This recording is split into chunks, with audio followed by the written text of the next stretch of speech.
Je suis le bon berger qui donne sa vie pour ses brebis.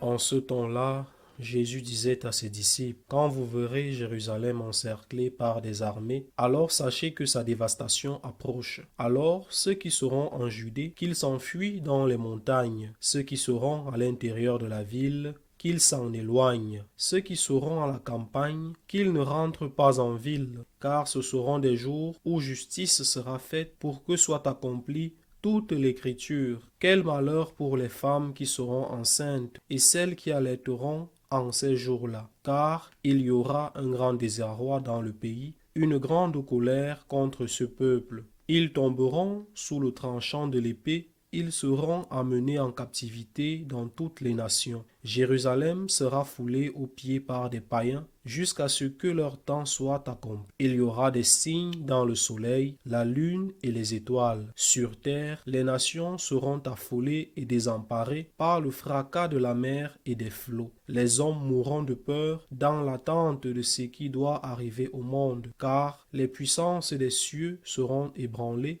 Alors, on verra le Fils de l'homme venir dans une nuit avec puissance et grande gloire. Quand ces événements commenceront, redressez-vous et relevez la tête, car votre rédemption approche. Acclamons la parole de Dieu.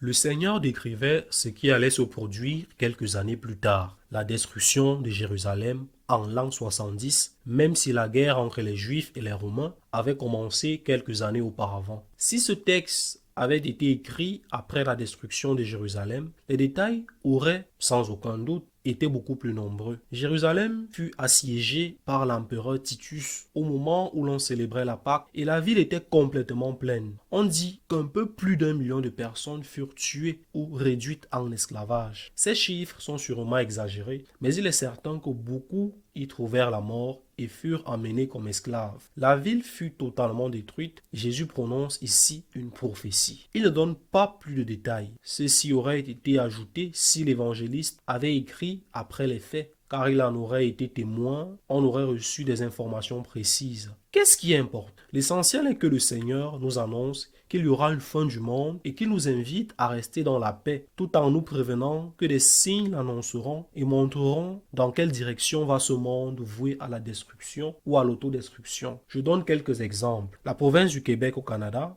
probablement l'une des régions les plus profondément catholiques du monde. Il y a 2 générations avec plus de 90% de catholiques. Et aujourd'hui, l'un des endroits les plus sécularisés. Cette semaine, on apprenait que presque une personne sur 10 qui meurt dans cette province décède par euthanasie. Le Québec est en tête des chiffres proportionnels d'euthanasie dans le monde. C'est un monde qui se détruit. Il n'y a plus d'enfants. On tue les personnes âgées parce qu'on ne peut plus payer les retraites. C'est un monde qui se détruit. Et ce n'est pas un satellite, un météorite ou une série de tremblements de terre qui provoquent un tsunami. Non, le monde s'auto-détruit. Prenons les jeunes par exemple. Je lisais récemment, il me semble que c'était en Espagne, que plus de 40% des jeunes entre 18 et 24 ou 29 ans n'ont pas de relation stable, même pas de relation amoureuse non cohabitante. Le sentiment général est que l'avenir est trop incertain et beaucoup n'osent rien entreprendre, même pas un simple début de relation. C'est ainsi de suite pour le reste. Quand mes parents ont commencé leur vie de couple à la fin d'une guerre civile qui avait ravagé tout le pays et fait 1 million de morts, ils commencèrent comme employés. Ma mère comme domestique interne dans une famille, mon père comme employé dans une boucherie. Rapidement, ils purent acheter leur propre maison, puis progresser encore. Je ne vais pas entrer dans les détails maintenant. Et ils eurent des enfants grâce à leur travail. Aujourd'hui, la plupart des jeunes en Espagne ne peuvent même pas s'indépendantiser. On ne loue plus des appartements, on loue des chambres ou même un canapé. C'est un monde qui s'auto-détruit. Un monde sans espérance et en même temps un monde qui persécute et harcèle ceux qui veulent vivre autrement. Par exemple, ceux qui défendent la vie, on les envoie en prison simplement pour avoir récité le rosaire devant un centre d'avortement. C'est un monde qui s'autodétruit et qui attaque ce qui pourrait être la semence d'un renouveau, d'un monde nouveau. C'est un simple constat de la réalité. Certains n'aiment peut-être pas l'entendre, mais c'est la vérité, du moins dans le monde occidental. Cela me rappelle un épisode raconté dans l'Ancien Testament, dans le livre de Daniel. Après que les Juifs eurent été emmenés en captivité à Babylone. Après Nabuchodonosor vint le roi Balthazar. Celui-ci commit un acte terrible. Il organisa une fête et utilisa les vases sacrés du temple de Jérusalem pour boire. Alors une main apparut et écrivit sur le mur des mots mystérieux. Méné, Tekel, Parsin. Personne ne savait ce que cela signifiait. On fit venir Daniel, réputé pour savoir interpréter les songes, et il dit au roi, cela signifie mesurer, peser, diviser. Ton royaume a été pesé et trouvé trop léger. Il a été mesuré et n'a pas atteint la mesure. Tu as profané les objets sacrés. Ton royaume sera divisé et remis aux Médès et aux Perses. Et c'est ce qui arriva. Lorsque Cyrus, roi de Perse, conquit la glorieuse Babylone, celle des jardins suspendus, il donna aux Juifs la liberté de retourner à Jérusalem pour reconstruire. Pour ces Juifs esclaves qui, selon un psaume, se réunissaient le long des fleuves de Babylone et à qui leur maître demandait « Chantez-nous un chant de Sion » et qui rêvaient, selon une expression biblique, de prendre les enfants de Babylone et de les écraser contre le roc. Terrible phrase, mais biblique pour eux. Lorsque Cyrus arriva, lorsque les Médès approchèrent, lorsque le siège de Babylone commença et se termina par sa destruction, ils comprirent leur libérateur arrivait. C'est ce que dit aujourd'hui l'Évangile. Je lis le dernier paragraphe. Quand ces choses commenceront à arriver, redressez-vous et relevez la tête, car votre délivrance est proche. Dans un autre texte, le Seigneur dit, la figure de ce monde passe. Quand Rome fut mise à sac pour la première fois, quand les Vandales arrivèrent au port de la ville d'Hippone, qu'ils finirent par conquérir et détruire, Saint Augustin, alors évêque d'Hippone, comprit que le monde s'effondrait. Il écrivit la cité de Dieu. Et que dit-il à ses fidèles terrifiés? Nous sommes citoyens du ciel.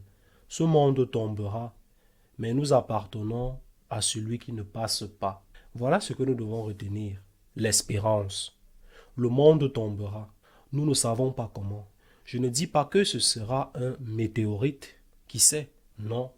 Ce monde tombera parce qu'il s'autodétruit. Et autre chose viendra. Il en a toujours été ainsi.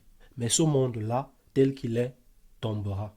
Un monde sans enfants, un monde qui tue ses anciens, un monde qui persécute ceux qui défendent la vie, un monde où le travail sera un privilège et l'on ignore ce qu'il adviendra de ce que l'intelligence artificielle laissera de côté.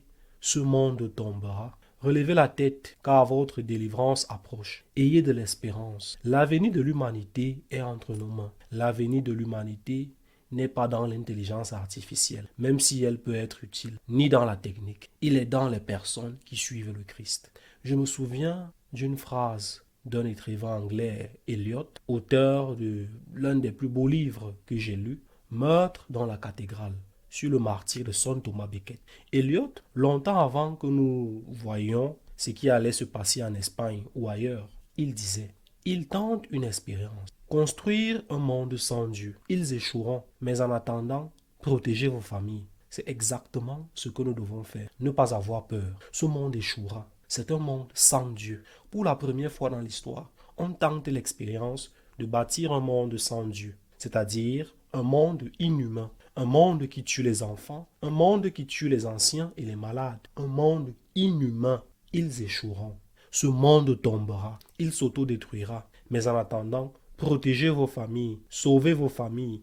Elles sont l'espérance d'un monde nouveau. Et comment sauver les familles? Faites tout ce que vous pouvez pour que vos enfants reçoivent la foi, au moins pendant le temps où vous pouvez la leur transmettre. Plus tard, beaucoup perdront la foi, car le monde les contaminera. Mais au moins qu'ils aient reçu la semence, pour qu'un jour ils puissent dire « Je regrette la paix que j'avais étant enfant, quand j'allais à la messe avec mes parents. Je regrette ce que je ressentais quand j'étais adolescent. » C'est pourquoi l'éducation des enfants et des petits-enfants est si importante. Et c'est pour cela que chez les franciscains de Marie, nous offrons une formation à ceux qui sont dans les écoles de gratitude pour leurs enfants et leurs petits-enfants, afin qu'ils puissent être les catéchistes de leur propre famille, puisque souvent à l'extérieur, il n'y a plus rien en quoi on puisse faire confiance. Relevez la tête, n'ayez pas peur, l'avenir est à nous. Un monde sans Dieu est un échec annoncé. Nous en voyons déjà les signes, mais nous ne perdrons jamais l'espérance.